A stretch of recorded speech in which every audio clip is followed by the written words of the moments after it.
सिख धर्म रिपीट कर रहा हूं मैं, धर्म अलग से धर्म के मानने का अंग समझा जाएगा। सिर्फ एक ही धर्म के लोगों को कृपाण यानी कि हथियार धारण करने की इजाजत दी गई है, क्योंकि ये धर्म की मान्यता है। एक ही धर्म की मान्यता इस प्रकार की मानी गई है कि कृपाण धारण करना धर्म की मान्यता है। अगर ये धर्म अलग नहीं माना जाता तो कृपाण धारण करने की इजाजत नहीं दी जाती।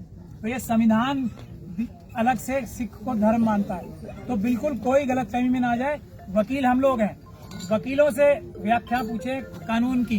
जो धार्मिक नेता हैं उनसे धर्म के बारे में पूछ सकते हैं। ये मैं अपने धर्म के लोगों को भी बोलता हूँ कि वो इसमें ना अपनी ओपिनियन दे, क्योंकि गलत हो सकती है। इसमें हम लोगों की क्योंकि पढ़ाई है लिखाई है, हम लोग इसी के स्टूडेंट है तो हमें ज्यादा पता है। दूसरा जो सबसे बड़ी गलतफहमी फैलाई जाती है या फैलाने की कोशिश करते हैं, ये भी समझने की बात है। मैं समझाना चाहता हूँ, इससे ज्यादा कठोर शब्द इस्तेमाल नहीं करना चाहता मैं। हालांकि मेरे मन में आ रहे हैं कि मैं कहूँ कि ये मनुवादियों ने ये साजिश के तहत ये भ्रांति फैलाई है। मैं पढ़ रहा हूँ, स्पष्टीकरण खंड 2 के उपखंड में हिंदुओं के प्रति निर्देश का अर्थ ये लगाया जाएगा। हिंदुओं के प्रति निर्देश का अर्थ ये लगाया जाएगा। ये क्या निर्देश है 25 में कि सरकार जो है 25 में पूरा पढ़ के नहीं सुना रहा हूँ, आप सब लोग पढ़ें। अगर धार्मिक स्थलों पे, क्योंकि जो संसार है उसमें एक ही धर्म ऐसा है जिसमें धार्मिक तौर पे ऊंच नीच को माना गया है। मंदिरों में जिनको सो कॉल्ड नीची जाति का कहा जाता था, हालांकि ऊंची नीची कोई चीज ही नहीं होती है, उनको मंदिरों में घुसना मना था। तो धारा 25 ये कहती है कि सरकार हिंदुओं के मंदिरों में जो जाति के आधार पे रोका जाता था मंदिरों में जाने से, वो रोकने के लिए, ये कुप्रथा रोकने के लिए कानून बना सकती है। ऐसा किसी भी धर्म के बारे में माना नहीं गया। लेकिन अब ये 2 में इसलिए कहा गया है कि उपखंड ख में हिंदुओं के प्रति निर्देश का यह अर्थ लगाया जाएगा कि उसके अंतर्गत सिख, जैन या बौद्ध धर्म के मानने वाले, देखिए फिर अलग से धर्म बताया, सिख, जैन या बौद्ध धर्म के मानने वाले, अलग से धर्म बताया यहाँ भी, वाले व्यक्तियों के प्रति निर्देश है। और हिंदुओं की धार्मिक संस्थाओं के प्रति निर्देश का अर्थ तदनुसार लगाया जाएगा।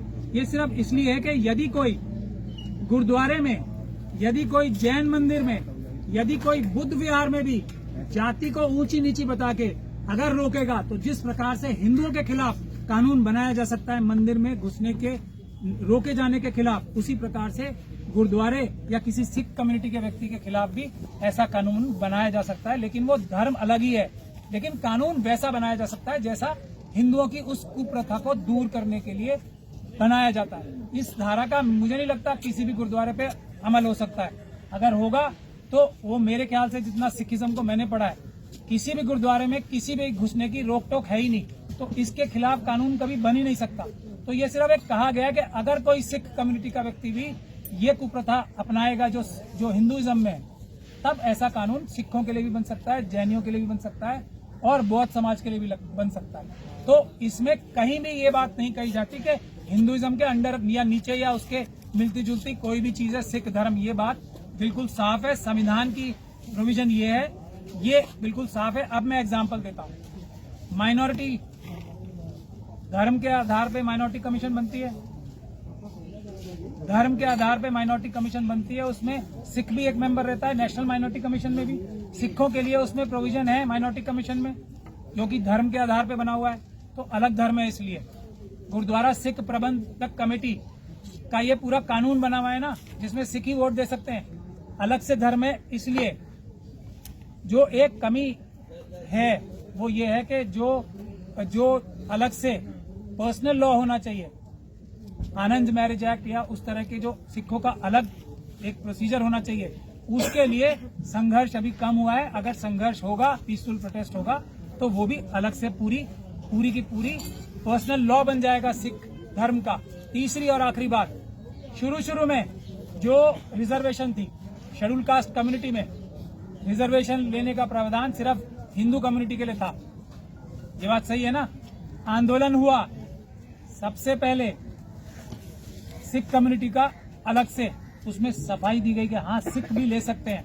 हालांकि ये धर्म अलग है, मगर अलग से एक कानून लाया गया, क्योंकि सिखों को रिजर्वेशन नहीं मिलती थी, एससी कम्युनिटी का नहीं माना जाता था उन्हें, क्योंकि वो सिर्फ हिंदुओं के लिए था। उसके लिए अलग से ऑर्डर पास हुआ है, सिख कम्युनिटी के लिए भी और बौद्ध कम्युनिटी के लिए भी अलग से पास हुआ है ऑर्डर कि ये दोनों भी धर्म रिजर्वेशन ले सकते हैं। अलग से क्यों हुआ है? क्योंकि ये अलग से धर्म ही है। ये इससे एकदम क्लियर रहनी चाहिए। अगर किसी को कोई भी भारत के संविधान के प्रति कि ये ऐसी कोई भी शंका आती है कि ये हर एक संप्रदाय को तो छोड़ दीजिए, किसी कम्युनिटी को छोड़ दीजिए, किसी धर्म को छोड़ दीजिए, किसी एक अकेले व्यक्ति के खिलाफ भी जो अन्याय होता है उसको रोकने के लिए इसमें प्रावधान नहीं है, तो मैं गुजारिश करता हूं उस एक अकेले व्यक्ति से भी, सिख कम्युनिटी का हो या किसी भी कम्युनिटी का हो, मुस्लिम कम्युनिटी का हो, क्रिश्चियन का हो, एससी हो, एसटी हो, ओबीसी हो, माइनॉरिटीज का हो, यहाँ तक के मनुवादी मानसिकता का भी हो, उसके लिए भी बराबरी का हक दिलवाने के लिए इस संविधान में भारत के प्रावधान रखा है बाबा साहब डॉक्टर भीमराव अम्बेडकर ने और उनके मुट्ठी भर लोगों ने जो उनके साथ हैं।